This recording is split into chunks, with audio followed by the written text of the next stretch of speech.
nggak hanya guru Mas Gatot ya, guru saya juga, panutan saya Pak Imam Arifin, yang sangat kami banggakan.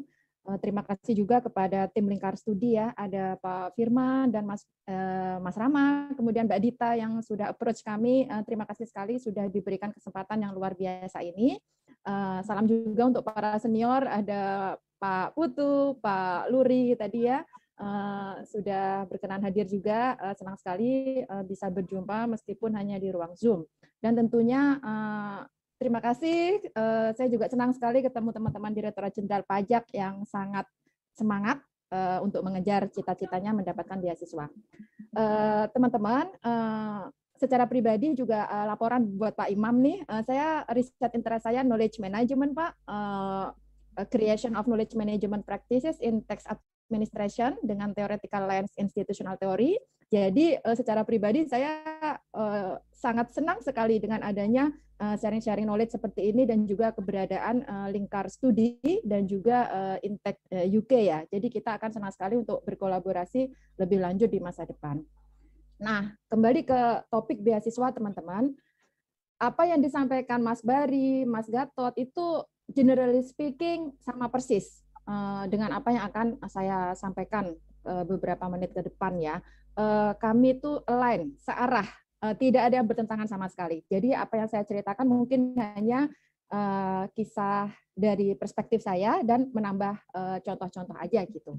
Nah, perjalanan saya sendiri untuk memperoleh PhD itu juga mungkin tidak semulus yang teman-teman bayangkan, saya yakin. Atau mungkin teman-teman terdekat saya yang bisa tahu jungkir baliknya saya ya untuk sampai pada tahap sekarang ini gitu. Kalau Mas Bari IELTS 7 kali, saya mungkin 8 kali ya teman-teman. Itu pun saya mencoba beberapa cara, IELTS saya ikuti, IELTS komputer saya ikuti, kemudian saya coba ambil IBT juga gitu sebagai upaya untuk memenuhi requirement kampus dan juga LPDP. Jadi memang sekali lagi saya tekankan tidak mudah, but it is very possible. Nah, gitu. Itu yang perlu teman-teman keep in your mind bahwa perjalanan ini itu akan sangat challenging tapi akan sangat menyenangkan gitu. Ibarat naik roller coaster tuh ya, kalau yang teman-teman pernah ke Ancol, itu kan kita naik turun, takut gitu ya, sampai nangis, mungkin sampai muntah, tapi after that we feel very happy gitu. Nah, rasa seperti itu yang mungkin teman-teman harus coba sendiri untuk merasakan gitu. Dan saya yakin seperti kata Mas Beri, worth it, sangat worth it. Itu akan menjadi mega project kehidupan teman-teman gitu. Nah, dari perjalanan saya yang jungkir balik kayak roller coaster itu, saya mencoba membuatnya simple supaya teman-teman bisa imagine ya. Saya membuatnya ke dalam 8 langkah sukses. Saya berani menyebut ini successful steps karena ya alhamdulillah goal saya untuk memperoleh LPDP, kemudian studi PhD yang sebelumnya tidak pernah saya bayangkan. Jujur aja nih teman-teman, seumur hidup sebelumnya tuh saya nggak pernah membayangkan untuk sampai ke level PhD gitu. Lulus master aja udah syukur, alhamdulillah gitu ya. Tapi ya itulah life partner saya tuh luar biasa suportifnya. Terima kasih buat Mas Gatot. Oke, yang pertama, langkah pertama adalah intention. Nah, segala sesuatu itu selalu dari niat ya. Saya yakin teman-teman juga semuanya sepakat dengan statement ini ya. Niat yang baik itu akan menjadi satu permulaan, starter yang sangat baik gitu untuk melangkah lebih lanjut gitu loh. Jadi teman-teman yang sedang mempunyai keinginan untuk melanjutkan beasiswa, mengejar mimpinya itu kembali lagi reflektif, niatnya apa.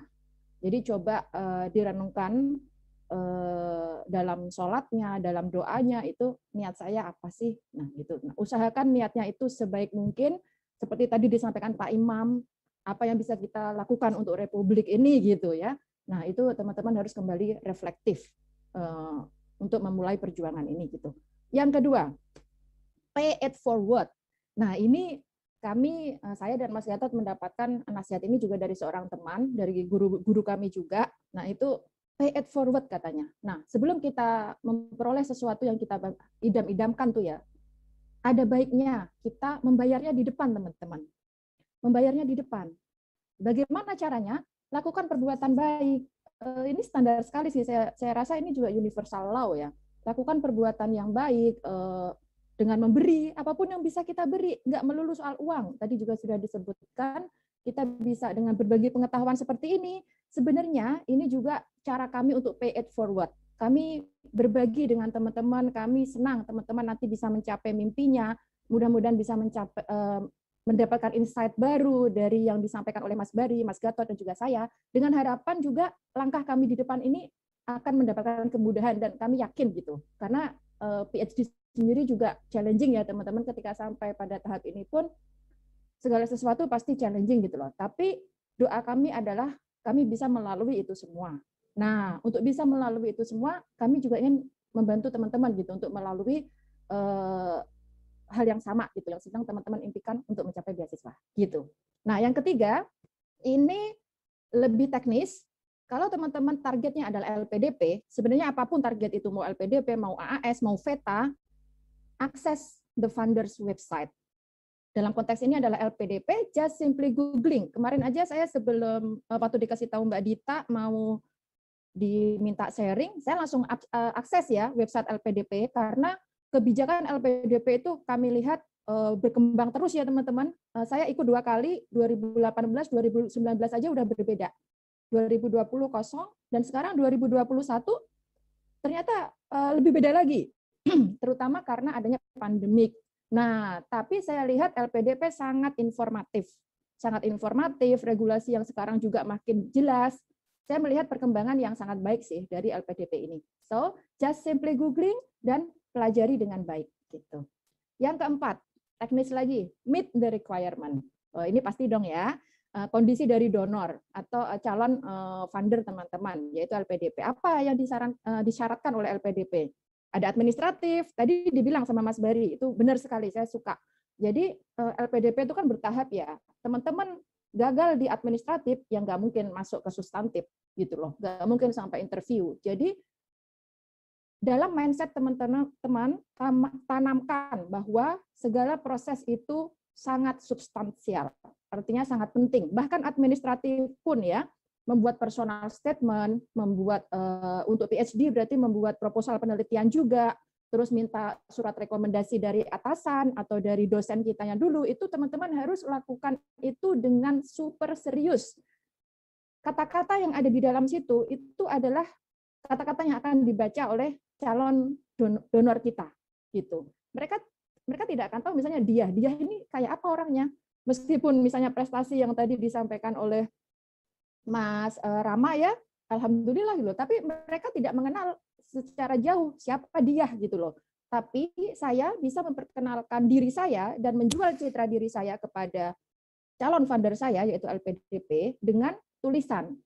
Ya saya membuat proposal yang baik sesuai yang diinginkan, kemudian saya meminta rekomendasi dengan kata-kata yang sangat positif misalnya gitu ya dari atasan. Nah itu penting teman-teman menjaga hubungan baik dengan atasan dan juga bekerja yang sesuai gitu loh. Jadi atasan tuh mau ngasih rekomendasi juga nggak perlu berpikir panjang. Oh anak ini emang mantap performanya, anak ini emang layak mendapatkan beasiswa. So it will be very easy gitu loh untuk dua belah pihak gitu. Jadi ya lagi-lagi di pekerjaan teman-teman juga harus well perform supaya nanti rekomendasi yang diberikan juga akan baik gitu.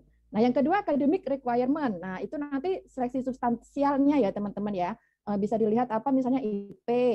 IP kalau S3 berarti S2-nya itu kayaknya kalau nggak salah 3,25 ya untuk PhD.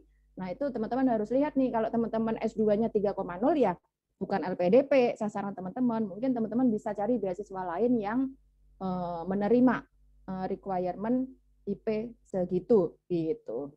Research proposal lagi-lagi, kemudian health requirement. Nah, teman-teman, kadang ini juga diabaikan atau overlook lah ya, bahwa seseorang itu sampai kemudian bisa berangkat ke luar negeri misalnya, itu ternyata nggak melulu soal intelektualitas. Intelektualitas itu oke, lewat. Nah, setelah itu kondisi kesehatan ketika kita mengurus visa dan sebagainya itu ada cek kesehatan loh teman-teman. Misalnya ke UK kemarin kami kan ada cek paru-paru dan sebagainya gitu ya, atau apa kemarin saya lupa ya. Intinya bahwa fisik dan kesehatan kita fisikal dan mental itu juga harus fit gitu. Jadi memang pemberi beasiswa ini memang membutuhkan seorang yang bisa dikatakan bagus di semua area. Gitu teman-teman. Yang kelima, belajar dan persiapkan dirimu untuk tes. Nah ini pasti ya. Jadi setelah mempersiapkan segala hal tadi, niat dimulai dari niat yang baik, kemudian melakukan perbuatan-perbuatan baik dengan lebih lagi karena kita punya hajat ya kalau orang Jawa bilang. Kemudian mengenal calon funder kita dengan lebih baik, kemudian memenuhi administratif dan juga academic requirement serta kesehatan. Nah, teman-teman fokus di belajar dan mempersiapkan diri. Caranya teman-teman harus pelajari dulu tes LPDP itu apa misalnya. Kalau sekarang yang saya lihat nggak terlalu berbeda dengan 2019, namanya saja kayaknya ya. Nah, yang sekarang itu disebutnya tes bakat skolastik ya. Kalau zaman saya 2019 dan 2018 itu disebutnya tes potensi akademik kalau nggak salah ya, TPA, dan kemudian ada on the spot writing sama psikotes. Nah, kalau sekarang nyebutnya tes bakat skolastik. Nah, teman-teman harus tahu tuh tes bakat skolastik itu apa. Nah, itu kemarin saya googling ya, itu sebenarnya kayaknya mirip-mirip juga sih dengan TPA, ada verbal, ada kuantitatif. Nah, teman-teman harus lebih paham lah, terutama yang akan mengikuti seleksi tahun ini. Yang kedua, tantangan dari LPDP itu yang harus teman-teman aware adalah ada namanya tes wawasan kebangsaan. Sekarang lagi heboh ya di KPK, ada tes wawasan kebangsaan dengan pertanyaan-pertanyaan yang seperti itu. Nah, itu agak ini juga membingungkan juga. Nah, LPDP berbeda sih. Tes wawasan kebangsaan yang dimaksud LPDP kemarin sih saya di interview kurang lebih 1 jam. Itu teman-teman harus pelajari dengan baik. Misalnya pilar-pilar kebangsaan. Ada 4 pilar kebangsaan. Nah, itu teman-teman harus tahu tuh. Apa tuh? Nanti dicari ya. Kemudian teman-teman harus tahu minimal sejarah kemerdekaan kita. Proklamasi itu waktu itu tuh saya bikin summary sih. Saya sampai bikin summary ya. Kembali lagi belajar histori Indonesia dari zaman kemerdekaan, kemudian mohon maaf nih, isu-isu sensitif seperti PKI itu juga hati-hati. Nanti bisa menjadi pertanyaan dalam interview gitu.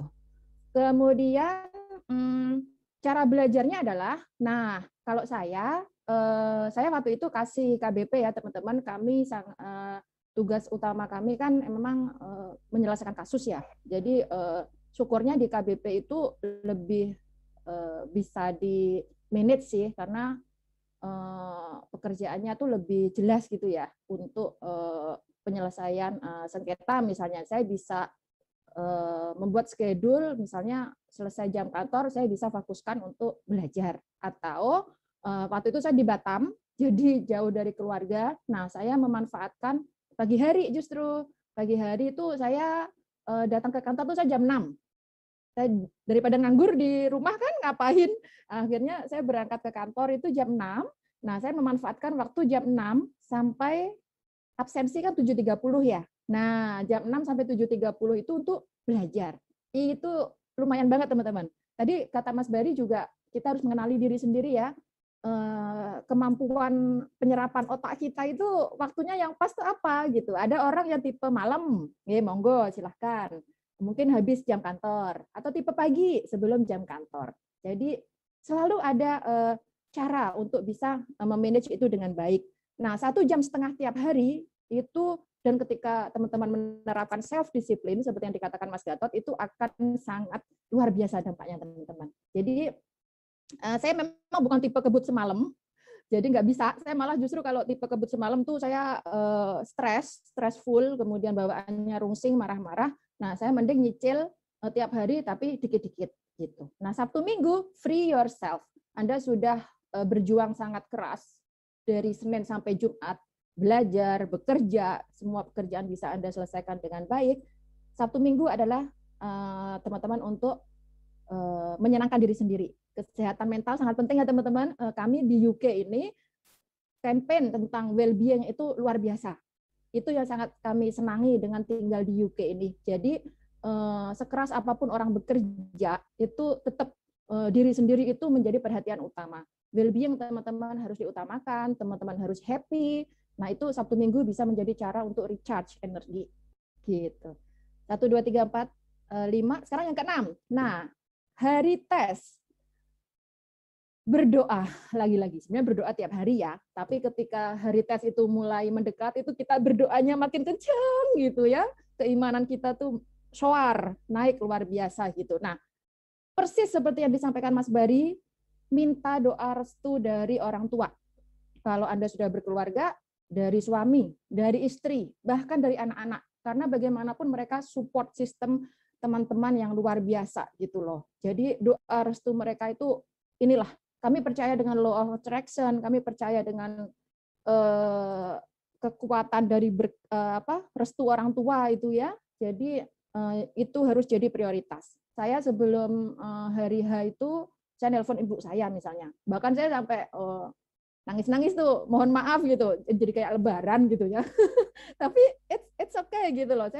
Karena saya sangat serius untuk mengikuti seleksi ini gitu. Jadi orang tua tuh oke. Ya wes Nduk, moga-moga lulus ya, Ibu doain. Nah, orang Jawa ya teman-teman ya. Jadi ya semoga lulus ya nak gitu, Ibu doakan gitu. Alhamdulillah, itu tenang. Saya tenang. Saya ngikutin ujian juga, saya sudah melakukan yang terbaik.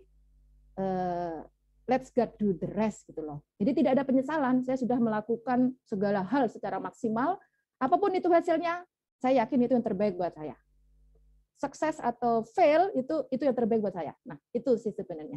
Gitu. Terus lagi-lagi niat ya, kembali ke intention, mantapkan hati, luruskan niat. Kemudian tetap calm down, tenang, confident pasti, dan kemudian positif, honest.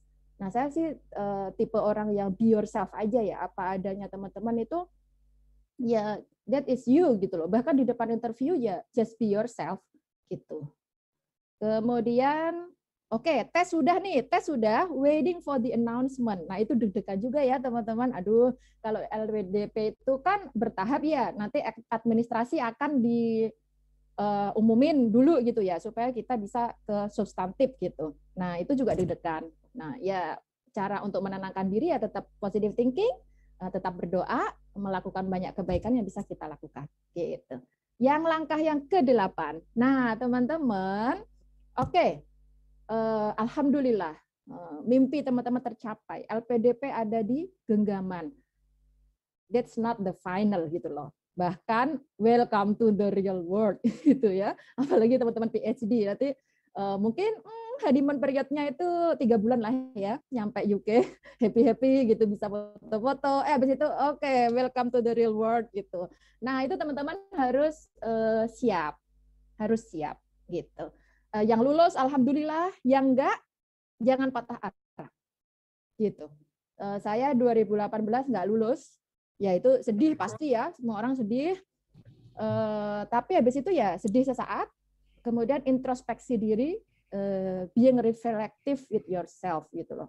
Jadi introspeksi diri, saya nih kurangnya apa ya, kenapa kok saya nggak lulus gitu. Kadang-kadang teman-teman akan komparatif juga, kok teman saya yang itu lulus. Nah itu biasa sekali ya teman-teman. Tapi it's okay, keep positive, and keep positive. Jadi waktu itu yang saya lakukan ketika saya gagal nih 2018 adalah banyak hal sih. Saya introspeksi diri. Pertama, saya mungkin kurang engage dengan studi PhD. Waktu itu saya memang blank juga. PhD itu mau ngapain ya? Ya karena belum pernah ya. Pasti juga kita akan kurang confident gitu loh. Itulah pentingnya confident. Mungkin riset saya mengenai studi PhD juga belum dalam waktu itu ya. Jadi saya belum confident lah. Belum saya peroleh gitu rasa percaya diri itu gitu. Terus apa ya tadi yang ingin saya lakukan ya?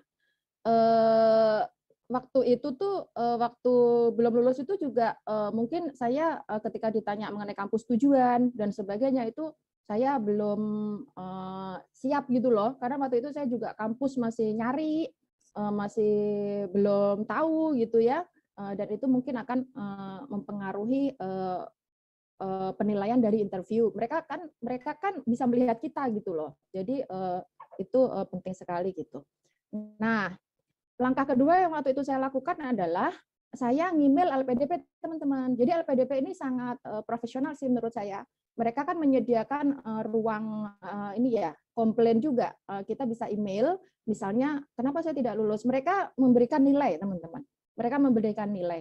Jadi waktu itu nilai saya itu 537 kayaknya ya. 537 nilai total interview dan wawasan kebangsaan.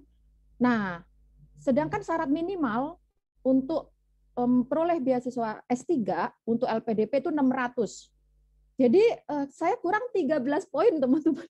Itu saya antara sebel dan senang juga sih. Oh, berarti ya aku nggak bodoh-bodoh amat gitu. Dalam hati saya, oh lumayan juga ya saya dengan persiapan seperti itu ya, kurang 13 poin itu kan sesuatu banget ya. Akhirnya saya bisa mengukur diri. Oh, ini saya sebenarnya layak nih, tinggal satu langkah lagi aja gitu. Nah, itu sih enaknya teman-teman, kita mendapatkan feedback gitu. Meskipun memang LPDP tidak bisa detail gitu ya, kenapa Anda gagal, enggak. Mereka hanya memberikan nilai aja gitu. Mereka bilang nilai Anda 537, sedangkan untuk menjadi penerima beasiswa itu 600. Nah, ini juga menjawab tadi pernyataan Mas Bari kalau nggak salah ya, bahwa kuota LPDP itu sebenarnya banyak teman-teman. Mereka bahkan saya dengar itu setiap tahun itu bahkan kuotanya itu tidak tercapai. Jadi musuh kita tuh sebenarnya diri sendiri kalau untuk LPDP ya. Selama teman-teman bisa mencapai itu syarat minimal yang diinginkan oleh LPDP, misalnya 600 untuk S3, ya ya udah dapat gitu loh. Jadi bukan ranking ya, mohon maaf bukan ranking. Mungkin VETA ya, VETA. Saya ikut VETA juga nih, mohon maaf. Saya juga iseng-iseng ikut VETA. Kalau VETA kan memang sistemnya ranking ya, jadi kuota gitu. Nah kalau LPDP itu selama teman-teman bisa mencapai nilai yang minimal disyaratkan oleh LPDP, ya itu udah cukup gitu. Jadi sekali lagi yang saya tekankan adalah musuh teman-teman itu ya diri sendiri gitu. Nah, failure is a very meaningful learning. One more step, you will be successful. So, namanya mencoba ya teman-teman, kita ikhtiar, kita tawakal, tapi selalu ada hasilnya tuh dua, sukses atau gagal. Nah, teman-teman harus siap. Sukses, alhamdulillah, siap untuk langkah berikutnya, gagal pun nggak masalah. Itu akan menjadi modal untuk teman-teman sukses di cobaan berikutnya. Gitu. 7 kali, it's fine. 8 kali, it's fine. Sepanjang teman-teman masih punya kesempatan. Yang membatasi LPDP kan hanya usia ya. Nah, usia teman-teman masih banyak yang muda-muda ya, semangat terus, pantang menyerah gitu, dan jadi the climber tadi seperti yang disampaikan oleh Mas Gatot.